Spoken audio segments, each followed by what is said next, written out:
तो स्वागत है दोस्तों आपका परीक्षा कोचिंग सेंटर के YouTube चैनल पे। हम आशा करते हैं कि आप लोग अपने अपने घरों में स्वस्थ होंगे, सुरक्षित होंगे। इससे पहले हम लोगों ने आपको बतला दिया है कि आप लोगों का जो माध्यमिक परीक्षा है वो बहुत ही जल्द 7 मार्च को होने वाली है। तो इससे हम लोग आप लोगों को एग्ज़ाम में अच्छे प्रदर्शन के लिए हेल्प कर रहे हैं। तो आप भी हमारा सपोर्ट करें और अपने जितना ज़्यादा हो सके इस वीडियो को अपने दोस्तों के साथ शेयर करें। इससे पहले हम लोगों ने आपको जो हिंदी में किस प्रकार 90+ मार्क्स लाना है इससे संबंधित वीडियो बना दिया था। यदि आप लोगों ने उस वीडियो को नहीं देखा है तो जल्दी से डिस्क्रिप्शन बॉक्स में उसका लिंक दे दिया गया है, आप लोग वहां से जाकर देख लीजिएगा। जिसके कारण आपको भी समझ में आएगा कि हिंदी में 90+ लाना कितना आसान है और आप भी ला सकते हैं। यदि आप एक मिडिल स्टूडेंट हैं, यानी उतना ज़्यादा पढ़ने वाले नहीं हैं या उतना भी खराब पढ़ने वाले नहीं हैं, तो आप आराम से 90+ मार्क्स ला सकते हैं। और हमारे चैनल के साथ जुड़े रहने के कारण आपका बहुत बहुत धन्यवाद। ठीक, बात करते हैं आज के जो वीडियो है वो रैदास से संबंधित जितने भी लॉन्ग क्वेश्चंस हैं उसके ऊपर ये वीडियो बनाया जा रहा है। ठीक है, तो अब बात प्रश्न आता है कि रैदास से कितने प्रश्न पूछे जाते हैं। ठीक है, तो बाबू देखो बताते हैं, रैदास से मूलतः देखा जाए तो 2 ही प्रश्न इंपॉर्टेंट है। ठीक है, सबसे पहला कौन सा है, तो रैदास का जो भक्ति भावना है वो क्वेश्चन, और एक रैदास का जो पद हम लोग पढ़ रहे हैं उसमें रैदास के द्वारा जो मूल उद्देश्य है वो क्या है।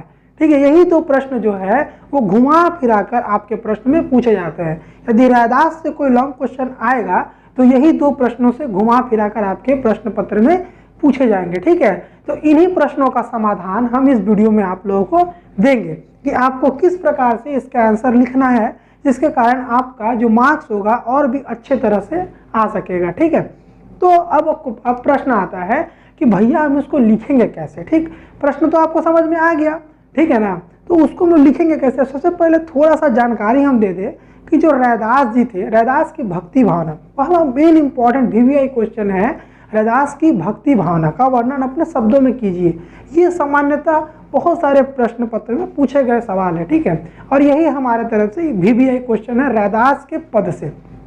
यदि रैदास के पद से अगर कोई लॉन्ग क्वेश्चन आपका एग्जाम पत्र में आता है तो वह रैदास की भक्ति भावना ही होगा, ऐसा अनुमानता है। ठीक है, आप लोग प्रैक्टिस अगर कर लेते हैं तो आपका एग्जाम में अच्छा नंबर आएगा। ठीक है, तो रैदास का बारे में थोड़ा सा मैंने अगर बता दिया था, ठीक है, इससे पहले कि रैदास जो थे वो भक्ति काव्य परंपरा के कवि थे। ठीक है, भक्ति काव्य परंपरा कवि क्या है, तो देखिए जब हिंदी साहित्य आप लोग पढ़िएगा ना तो उसमें जो हिंदी साहित्य के 4 भागों में बांट दिया गया था। कौन कौन, आदिकाल, भक्तिकाल, रीतिकाल, ठीक है, और आधुनिक काल। इन 4 कालों में और हिंदी साहित्य को बांट दिया गया था।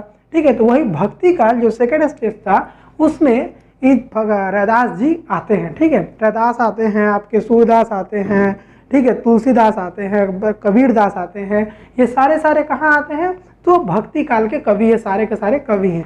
और ये जो थे ज्ञानाश्री तथा प्रेमाश्री शाखा के बीच के सेतु के रूप में माने जाते हैं। क्यों, ये प्रेम की बातें भी करते थे और ज्ञान की बातें भी करते थे। ठीक है, इसीलिए इन्हें प्रेमाश्री तथा ज्ञानाश्री के बीच के सेतु के रूप में माना जाता है। रैदास से संबंधित रैदास के जो जीवन परिचय था वो हम लोगों ने वीडियो में डिस्क्रिप्शन में लिंक दे दिया गया है, आप लोग वहां से जाकर देख लीजिएगा। मैंने रैदास के बारे में A to Z details Raidas से संबंधित शॉर्ट क्वेश्चन में पूछे जाएंगे, वो मैंने डिस्कस किया है। ठीक है, आप लोग वो जरूर देख लीजिएगा एक बार, आपको बहुत बहुत हेल्प होने वाला है उस वीडियो से।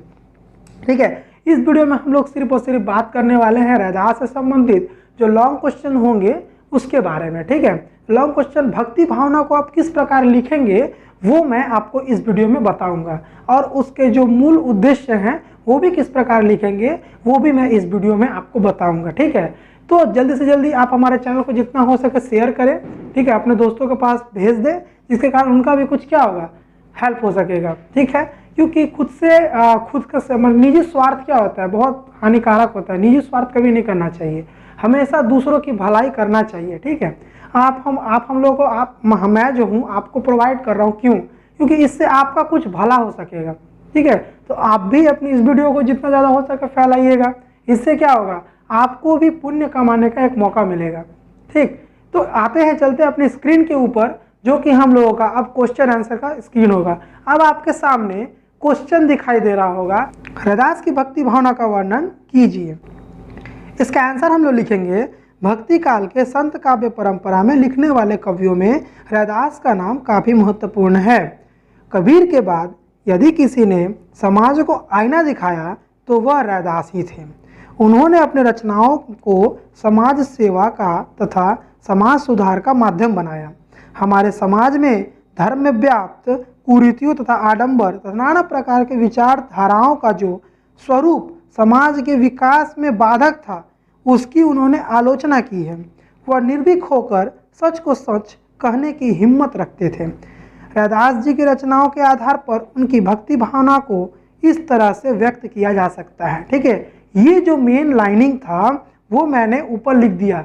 इसको आप लोग अपने अपने ढंग से अच्छे से लिख सकते हैं। ठीक, जरूरी नहीं कि मैंने जो लिखाया आप वही लिखिएगा। ठीक है, मैंने अच्छे ढंग से लिखा है, आप इसमें अपनी भी कुछ बातें जोड़ सकते हैं। ठीक है, अब जो रैदास की भक्ति भावना है उसको हम लोग पॉइंट बाय पॉइंट करके बतलाएंगे कि इनकी भक्ति भावना को किस प्रकार से हम लोग देख सकते थे। ठीक है, सबसे पहला है, देखिए, एकेश्वरवाद पे विश्वास। ठीक, एकेश्वरवाद पे विश्वास क्या होगा? रैदास एकेश्वरवाद पर विश्वास करते थे। ठीक है, एकेश्वरवाद कहने का मतलब क्या है? एक ईश्वर। ठीक है, एकेश्वर को अगर तोड़ेंगे तो एक ईश्वर हो जाएगा। ठीक है ना, तो रैदास जो थे वो एकेश्वरवाद पर विश्वास करते थे। उनका कहना है कि ईश्वर एक है पर उनके नाम अलग अलग हैं। वही राम है, वही कृष्ण है, वही रहीम है। भक्त अपने अनुसार उन्हें स्वीकार करते हैं। रैदास जी ने राम तथा कृष्ण दोनों के नाम का प्रयोग अपने रचनाओं में किया है। वे दशरथ पुत्र श्री राम तथा यशोदानंदन श्री कृष्ण को नहीं पूछते हैं। वे कबीर की तरह राम के नाम को सार्थक मानते हैं। ठीक है, इस प्रकार हम एकेश्वरवाद का जो डिटेल्स है वो फिल करेंगे। ठीक है, उसके बाद हम लोग लिखेंगे गुरु के प्रति श्रद्धा। सेकंड पॉइंट हम लोग क्या लिखेंगे? गुरु के प्रति श्रद्धा। रैदास जी पर अपने गुरु रामानंद जी का बहुत बड़ा गहरा प्रभाव था। ठीक है, इससे क्वेश्चन आता है कि रैदास के गुरु का क्या नाम था? रैदास के गुरु का नाम था रामानंद। ठीक है, और यही रामानंद कबीरदास के भी गुरु थे। ठीक है, अपने गुरु के विचारों का प्रसारण का माध्यम अपनी रचनाओं को बनाया। उनके अनुसार गुरु के प्राप्ति के बिना ज्ञान की प्राप्ति नहीं हो सकती। इस संबंध में वह कहते हैं, गुरु बिन होई ना ज्ञान, अर्थात गुरु के बिना ज्ञान की प्राप्ति नहीं हो सकती। ठीक है, यही पॉइंट होगा आपका किसमें? गुरु के प्रति श्रद्धा में। ठीक है, उसके बाद बात करते, देखिए, तीसरा नंबर पॉइंट लिखेंगे कि धार्मिक आडंबरों का विरोध। धार्मिक आडंबरों का विरोध में क्या लिखेंगे? देखिए, रैदास ने अपनी रचनाओं में धार्मिक आडंबरों का विरोध किया है। संत काव्य के कवि केवल कवि नहीं थे, वह एक समाज सुधारक थे। उनकी बातों को हम उन्हीं के पंक्तियों में देख सकते हैं। कहते हैं कि तोड़ो न पाती, पूजो न देवा, सहज समाधि करो हरि सेवा। जब आप रैदास के पद पढ़े होंगे तो ये पंक्ति आपने पढ़ा होगा, और इसका भावार्थ क्या निकलता है कि मैं कोई भी बेल पत्र तोड़कर या फूल माला चढ़ाकर आपकी पूजा नहीं करना चाहता। इससे अच्छा तो मैं है क्या, समाधि लेकर आपका नाम लेकर ही क्या आपकी पूजा करना चाहता हूँ। आपने पढ़ा होगा। ठीक है, अगर नहीं पढ़ा है तो डिस्क्रिप्शन बॉक्स में लिंक भी दे दिया गया है, आप लोग वहाँ से भी पढ़ सकते हैं। और इसके लिए भी एक स्पेशल वीडियो बनने वाला है, उसमें भी आप लोग इसको देख सकते हैं। ठीक है, आगे बात करते हैं। देखिए, चौथा नंबर पॉइंट क्या लिखेगा? ईश्वर की व्यापकता पर विश्वास। ईश्वर की व्यापकता विश्वास पर क्या लिखेंगे? रैदास जी ईश्वर की व्यापकता में परम विश्वास था। ठीक है, रैदास जी को ईश्वर की व्यापकता में परम विश्वास था। उनका यह मानना था कि ईश्वर घट घट व्यापी है। ठीक है, क्या है? घट घट व्यापी है, प्रकृति के कण कण में बसा हुआ है। वह इतना विराट है कि किसी में समा नहीं सकते। उनको समाने के लिए हृदय की विशालता एवं भेद रहित विचार होना चाहिए। वह कहते हैं कि सब घट अंतरी रमसी निरंतरी, मैं देखा तो नहीं जाना। कोट्स लगाने का कारण क्या होता है? अगर आप आंसर में अपने कोट्स लगाते हैं, यानी रैदास के ही पद से कोई कोई पंक्ति उठा कर डालते हैं, तो आपका आंसर बहुत ही अच्छा होता है। ठीक है, जो टीचर्स आपका पेपर चेक करते हैं उनको भी क्या अच्छा लगता है कि हाँ चलो बच्चा क्या है, पढ़कर आया है, तभी तो रैदास के पद से संबंधित जो कोट्स है वो डाल रहा है। इसका मतलब बच्चा पढ़कर आया है। ठीक है, तो टीचर्स को पेपर आपका चेक करने में क्या होता है, अच्छा लगता है। तो जो आपको मार्क्स 4 देते थे, हो सकता है 4.5 दे, या हो सकता है 5 में 5 भी दे दे। ठीक, उसके बाद आता है दास्य भाव। रैदास की भक्ति, दास्य भाव की भक्ति है, वह अपने आप को दुनिया का सबसे कमजोर तथा निरीह जीव मानते हैं। उनके प्रभु सर्वशक्तिमान है। वह कहते हैं कि प्रभु की कृपा के बिना जीव का कोई अस्तित्व नहीं है। समर्पण भाव रैदास की भक्ति भावना का प्राण है। यानी जो समर्पण भाव है वो क्या है, रैदास की जो भक्ति भावना उसके प्राण है। आपसे क्वेश्चन पूछ सकता है कि रैदास की भक्ति भावना कैसी थी। ठीक है, रैदास की भक्ति भावना जो थी वो समर्पण भाव की थी।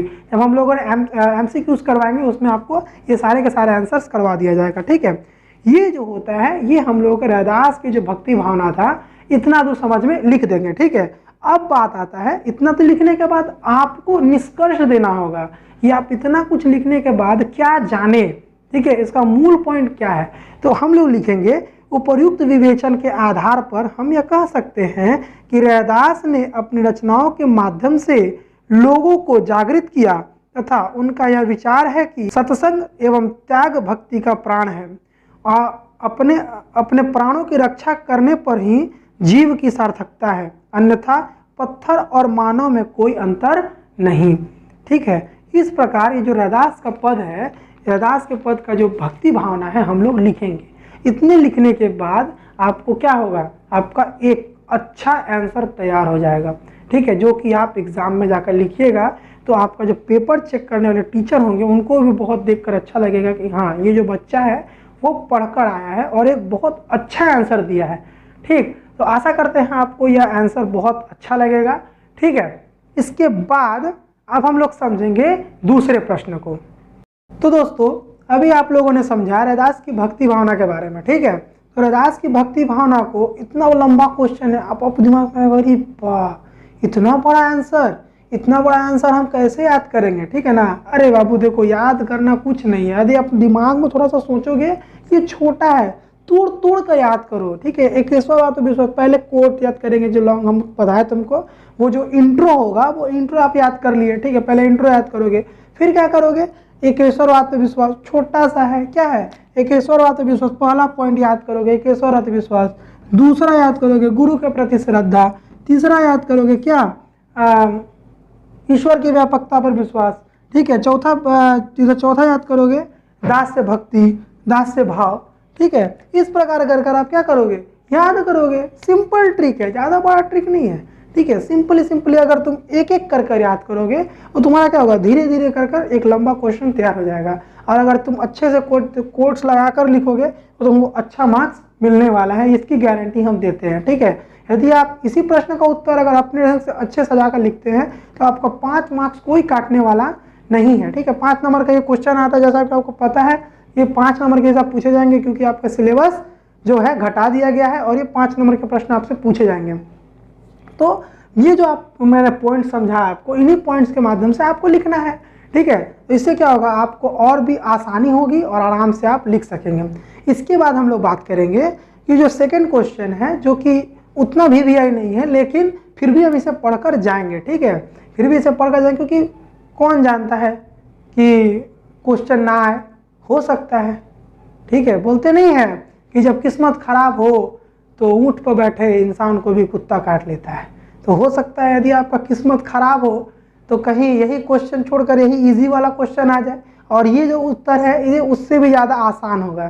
ठीक है, तो इसमें चिंता करने की कोई बात नहीं है, तुरंत ही ये आंसर आप खत्म कर दीजिएगा, इसकी गारंटी हम लेते हैं। ठीक, तो चलते हैं क्वेश्चंस के ऊपर।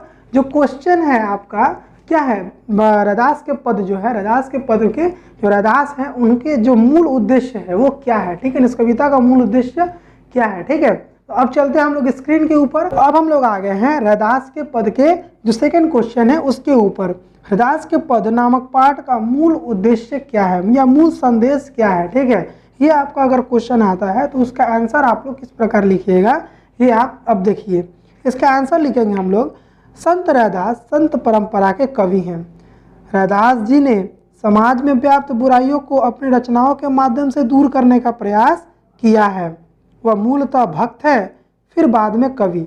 संत कवियों ने आम आदमी के अपने विचारों फैलाने के लिए कविताओं का सहारा लिया। संत की वाणी मधुर तथा संवेदनशील होती है। दूसरों के दुख में दुखी तथा दूसरों के सुख में खुशी होते हैं। ठीक है, यानी वो जो होते हैं ना संत, वो दूसरों के दुख में क्या होते हैं, दुखी हो जाते हैं और दूसरों के सुख में खुश हो जाते हैं। ठीक है, जीव मात्र की दुर्दशा को देखकर उनका अंतर्मन दुखित हो जाता है। वह यह भी नहीं चाहते कि जिस दुख से वह दुखी है संसार भी उसी दुख से दुखी हो। संत कवि समाज को अपनी रचनाओं के माध्यम से यह समझाने का प्रयास करते हैं तथा उनकी चेतना को जागृत करने का प्रयास करते हैं। ठीक है, जिससे हम अपने मन के विकारों को नष्ट कर सके तथा अपनी वाणी को शुद्ध कर सके, समाज के निर्माण में सहयोग प्रदान करें। यही जो है इस कविता का मूल उद्देश्य है और यही जो है रैदास के जो पाठ पर जो रैदास का पद है उसका मूल संदेश है। ठीक है, इसका संदेश भी बोल सकते हैं, इसको उद्देश्य भी बोल सकते हैं। यही जो है इसका मूल उद्देश्य है। आशा करते हैं आप लोग इस आंसर को अपने कॉपी में नोट डाउन कर लीजिएगा। ठीक है, जिससे क्या होगा, इसको आप लोग अच्छे से पढ़ सकिएगा। या तो आप लोग स्क्रीनशॉट लेकर आराम से अपने नोटबुक में नोट करके लिख सकते हैं, कोई दिक्कत की बात नहीं है। ठीक है, तो अब हम लोग समझते हैं इसके बारे में कि क्या क्या हम लोग कैसे इसको याद करेंगे, जिससे क्या होगा कि आपको समझ में और आसान ढंग से आएगा। ठीक है, तो देखो अब हम लोगों ने जो 2 क्वेश्चंस था उसको अच्छे से समझ लिया। ठीक है, 2 क्वेश्चंस को लिखना कैसे है मैंने आपको अच्छे से दिखला दिया, कैसे लिखना है।